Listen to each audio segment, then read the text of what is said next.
السلام علیکم پیارے ساتھیوں، وفا انٹول اسٹوری پر آپ سب کو خوش آمدید کہتے ہیں۔ یہ کہانی آپ کی آنکھوں میں لے آئے گی آنسو، اپنے ہی خون کی سنگ دلی کی انتہا، اس باپ کی کہانی جسے بیٹوں نے زندہ ہی دفن کر دیا۔ کہانی سننے سے پہلے ہمارے چینل وفا انٹول اسٹوری کو سبسکرائب کریں اور بیل کو ضرور دبائیے۔ میرا نام فضل الہی ہے، میں ایک فیکٹری میں رات کی شفٹ میں کام کرتا ہوں۔ فیکٹری میرے گھر سے تقریباً 30-40 منٹ کی مسافت پر ہے اور یہ فاصلہ میں بس کے ذریعے طے کرتا ہوں۔ عموماً عصر کی نماز پڑھ کر گھر سے نکلتا ہوں اور مغرب اور عشاء فیکٹری میں ہی ادا کرتا ہوں۔ رات کی شفٹ میں کام کرنے والے عموماً 3-4 بجے تک کام کرتے تھے، کچھ دیر سو بھی لیتے تھے اور صبح پھر کام نپٹا کر گھر کی راہ لیتے تھے۔ میرا بھی یہی معمول تھا، کبھی کام زیادہ بھی ہوتا تو ساری رات ہی جاگنا پڑتا تھا اور کبھی ہلکا ہوتا تو لوگ سو جاتے یا پھر باتوں میں یا تاش میں مشغول ہو جاتے۔ میری تو کوشش ہوتی تھی کہ میں گھر چلا جاؤں، مگر رات کو اس وقت ٹرانسپورٹ کا مسئلہ ہوتا تھا، بس وغیرہ تو چلتی نہیں تھی، رکشہ کی گنجائش نہیں تھی۔ میں نے اس کا حل یہ نکالا کہ سائیکل خرید لوں، کیونکہ موٹر سائیکل میں بھی پیٹرول کا مسئلہ تھا۔ میرے 4 بچے تھے، سبھی پڑھ رہے تھے، فیکٹری کی تنخواہ سے بس گزارا ہی ہوتا تھا۔ ابھی تھوڑے دن پہلے کی بات ہے، ہمارے ہاں ایک نیا آدمی کام پر لگا تھا، اس کا نام راشد تھا۔ راشد ہسمکھ اور زندہ دل آدمی تھا۔ وہ میرے گھر سے 2 اسٹاپ پہلے رہتا تھا، اس کے پاس بائک تھی، میری اس سے اچھی دوستی ہو گئی۔ اس کی بھی یہی عادت تھی کہ کام ہلکا ہونے کی صورت میں وہ گھر جانے کو ترجیح دیتا تھا، اس لیے وہ مجھے بھی گھر چھوڑنے کی آفر دیتا۔ ارے کہاں رات کو سائیکل چلاؤ گے، آ جاؤ میرے ساتھ۔ اس کے اصرار پر میں اس کے ساتھ بائک پر آ جاتا اور سائیکل فیکٹری میں ہی چھوڑ دیتا۔ راشد پھر دوسرے دن مجھے پک کر لیتا تھا۔ اس طرح ہماری دوستی گہری اور تعلقات ہمارے بہت پکے ہو گئے۔ ہمارے گھر کے راستے میں ایک قبرستان پڑتا تھا، اگر ہم وہ راستہ اختیار کرتے تو جلدی پہنچ جاتے تھے۔ راشد سے پہلے میرا وہی راستہ تھا، مگر راشد ذرا ڈرپوک قسم کا تھا، اس لیے وہ وہاں سے نہیں گزرتا تھا اور مجھے بھی منع کرتا تھا۔ ارے یار کچھ نہیں ہوتا، بیچارے ہمیں کیا کہیں گے، شیر خاموشہ کے لوگ کیا کریں گے ہمارے ساتھ۔ مگر راشد نہیں مانتا اور میں اس کی خوشی کی خاطر دوسرے راستے سے آنے لگا۔ گو کہ وہ راستہ ذرا طویل تھا، یعنی بہت لمبا مگر پر رونق تھا، اور پھر اسی طرح وقت گزرنے لگا۔ ایک روز راشد کام پر نہیں آیا، اس رات کام بھی ہلکا تھا۔ میں نے سوچا اپنے حصے کا کام کر کے گھر چلا جاؤں۔ میرے چھوٹے بیٹی کی طبیعت کچھ ٹھیک نہیں تھی۔ میں نے کام ختم کیا اور سائیکل اٹھائی، کیونکہ آج راشد میرے ساتھ نہیں تھا اور میں اکیلا تھا۔ وہ ڈرتا تھا قبرستان کے راستے سے جانے سے، لیکن مجھے کوئی ڈر نہیں تھا، اس لیے میں نے قبرستان والا شارٹ کٹ اپنایا۔ قبرستان میں داخل ہوتے ہی میں نے السلام علیکم یا اہل القبور کہا اور درود شریف پڑھتا ہوا راستہ طے کرنے لگا۔ کبھی کبھی گورکن سے بھی سامنا ہو جاتا، وہ بھی مجھے پہچانتا تھا، سلام دعا ہو جاتی تھی۔ قبرستان میں اکثر کبھی باتوں کی آواز آتی تھی اور میں جانتا تھا کہ وہ نشہ کرنے والے حضرات ہیں، اور میں ان سے ٹکرائے بنا وہاں سے گزر جاتا تھا۔ مجھے ان سے کیا لینا دینا۔ خیر میں اس دن بھی درود شریف پڑھتے ہوئے اپنی دھن میں مگن سائیکل پر سوار چلا جا رہا تھا۔ یہ ایک پتلی سی سڑک تھی جو قبرستان کے درمیان میں واقع تھی، جس پر عموماً دن میں تو لوگ گزرتے تھے، مگر رات کو شاذ و نادر ہی، یعنی کبھی کبھی ہی وہاں سے کوئی گزرتا، اس لیے وہ سڑک اکثر سنسان اور ویران ہونے کا نمونہ پیش کرتی تھی۔ ابھی میں تھوڑی دور ہی گیا تھا کہ ایسا لگا جیسے کوئی مجھے آواز دے رہا ہے۔ میں نے لمحے بھر رک کر دیکھا، لیکن وہاں کوئی بھی نہیں تھا۔ میں نے سر جھٹکا اور آگے چلنے لگا۔ پھر کچھ عجیب سی آواز آئی، میں نے ادھر ادھر دیکھا، لیکن وہاں کوئی نہیں تھا۔ میں سمجھا کہ کوئی نشئی بک بک کر رہا ہوگا۔ میں نے دھیان نہیں دیا اور گھر کی طرف بڑھ گیا۔ اس واقعے کو میں گھر جا کر بھول گیا تھا، کیونکہ میرے ذہن میں وہی لوگ تھے جو نشہ کرتے تھے اور چھپ کر قبروں کے پیچھے یہ کام کیا کرتے تھے۔ میں نے اس بات کو نظر انداز کر دیا۔ دوسرے دن راشد بھی فیکٹری آ گیا تھا۔ میں نے کل کے واقعے کا اس سے ذکر کیا، جبکہ جانتا تھا کہ وہ ڈر جائے گا، اور وہ سچ میں ڈر گیا اور مجھے منع کرنے لگا کہ بھائی صاحب وہاں سے نہ جاؤ۔ میں نے لاپرواہی سے کہا ارے یار کچھ نہیں ہوتا، یہ میرا روز کا معمول ہے۔ مگر وہ تو بہت ہی ڈرپوک تھا، کہنے لگا ہاں ہاں بڑے 30 مار خان بنتے ہو، کچھ ہو گیا تو پتہ نہیں چلے گا۔ میں نے اس کا ڈر دیکھتے ہوئے اس کا دل رکھنے کی خاطر کہہ دیا اچھا بابا نہیں جاؤں گا۔ اتفاق ایسا ہوا کہ ہمیں آئے ابھی تھوڑی دیر ہی ہوئی تھی کہ راشد کے گھر سے فون آ گیا، کوئی مسئلہ ہو گیا تھا۔ راشد تو فوراً چھٹی لے کر چلا گیا۔ اس رات بھی کام ختم کر کے میں نے سائیکل لی اور چل پڑا اور وہی قبرستان والا راستہ اختیار کیا۔ اندر داخل ہوتے ہی میں نے السلام علیکم یا اہل القبور کہا اور درود شریف پڑھتے ہوئے پیڈل مارنے لگا۔ تھوڑی دور جانے کے بعد مجھے ایسا لگا جیسے کوئی آواز آئی ہے۔ میں رک گیا थोड़े फासले पर एक ताज़ा कब्र बनी हुई थी। मैं ऐसे ही इधर उधर देखने लगा। फिर आवाज़ आई। कोई क्या बोल रहा था ये समझ नहीं आई, मगर जैसे कोई बहुत दूर से आवाज़ देता है। आवाज़ हल्की मगर वाज़ेह थी और उस कब्र से आई थी जो ताज़ा बनी हुई थी। मैंने साइकिल एक तरफ की और करीब होकर कान लगा दिए। कब्रिस्तान में इक्का दुक्का बल्ब भी लगे हुए थे। हालांकि अहले मोहल्ला ने रोशनी का माकूल बंदोबस्त किया था, मगर ये नशा करने वाले बल्ब भी नहीं छोड़ते। हल्की सी रोशनी में मैंने कब्र से कान लगाए थे। शायद वहां दोपहर को या एक दिन पहले ही तदफीन हुई थी। फिर आवाज़ आई, मुझे निकालो। मैं कहाँ हूँ? मैंने आसपास देखा। गोरकन भी अपनी कोठरी में सो चुका था। मैंने उसे उठाया। ये तकरीबन रात के 3 बजे का वक्त था।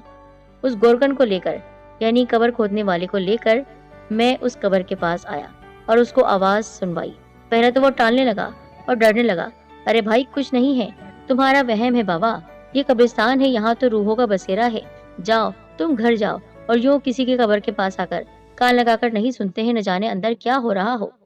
पहले मैंने सोचा वाकई मेरा वहम होगा, शायद ये ठीक ही कह रहा है। लेकिन मैंने जैसे ही कदम बढ़ाया, फिर आवाज़ आई, मुझे निकालो, अल्लाह के वास्ते मुझे निकालो, मैं जिंदा हूँ। मैं कब्र के पास बैठ गया कि अंदर सच में कोई जिंदा इंसान है। मैंने कब्र खोदने वाले को कहा कि वो कब्र खोदे। अरे तुम्हारा दिमाग खराब है क्या? जा भाई, अपना काम कर। वो झुंझुला गया। जब वो नहीं माना तो मैंने उसे धमकी दी कि अभी पुलिस को बुलाता हूँ। वो थोड़ा सा डरा, फिर तैयार हो गया। मैंने सोचा कोई मसला हो गया तो लेने के देने पड़ जाएंगे, इसलिए चंद और लोगों को भी बुला लेना चाहिए। मैंने उसे रोका और खुद साइकिल पर जल्दी से जाकर करीबी मोहल्ले के 2-4 लोगों को और मस्जिद के इमाम साहब को लेकर आ गया। हम 5 अफराद की मौजूदगी में कब्र खोदी गई। जैसे ही तख्ता हटाया, आप सोच सकते हैं सामने का मंजर क्या था। सामने कफन में हरकत हुई। सब आवाज बुलंद आयत कुरानी पढ़ रहे थे, जैसे किसी को चादर में बांध दिया गया हो। वो अंदर हिल रहा था, ऐसे हिल रहा था जैसे उसको अंदर जकड़ कर रख दिया गया हो। इमाम साहब के कहने पर जब कफन खोला तो अंदर से सच में एक जिंदा शख्स बरामद हुआ। वो खूब बुरी हालत में था, गहरे गहरे सांस ले रहा था। वो जमीन पर गिर गया। जल्दी से उसे पानी पिलाया गया। उसके हाथ पांव मसले, नब्ज चेक की जो चल रही थी। हम लोग उसे करीबी हॉस्पिटल ले गए। फिर हम लोग उसे हॉस्पिटल छोड़कर घर आ गए।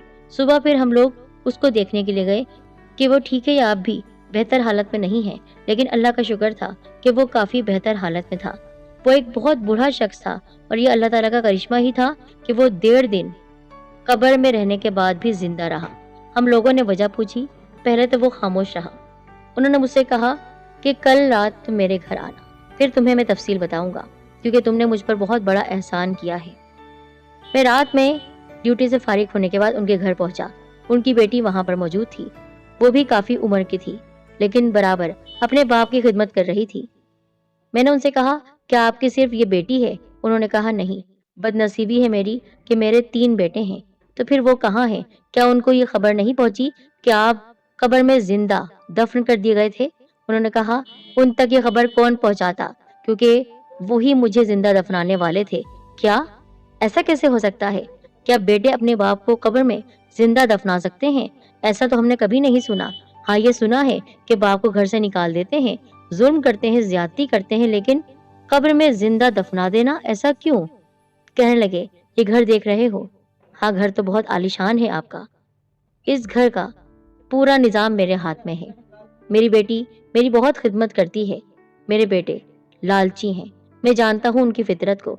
मेरे बेटे अपनी इस बहन पर बहुत जुल्म करते। वो मुझे तरह तरह से डराते, परेशान करते, धमकी देते, क्योंकि मेरे बेटे मेरी जायदाद को हथियाना चाहते थे, जबकि इनको बराबर बराबर हिस्सा मिलता। लेकिन ये चाहते थे कि इनकी बहन को, यानी मेरी बेटी को, ये जायदाद ना मिले। इसकी शादी नहीं हुई है, लेकिन कोई बात नहीं, ये अपने बाप के साथ है। एक दिन मेरे बेटों ने अपनी बीवियों के साथ मिलकर ये फैसला किया कि वो मुझे मार डालें।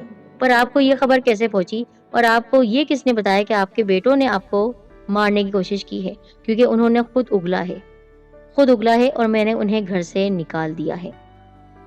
क्या आप मुझे तफसील बताएंगे? तफसील ये है कि मैं अक्सर बीमार रहता था। एक दिन इन्होंने दावत में जाने का जिक्र किया और कहा कि हम अपनी बहन को आज लेकर जा रहे हैं।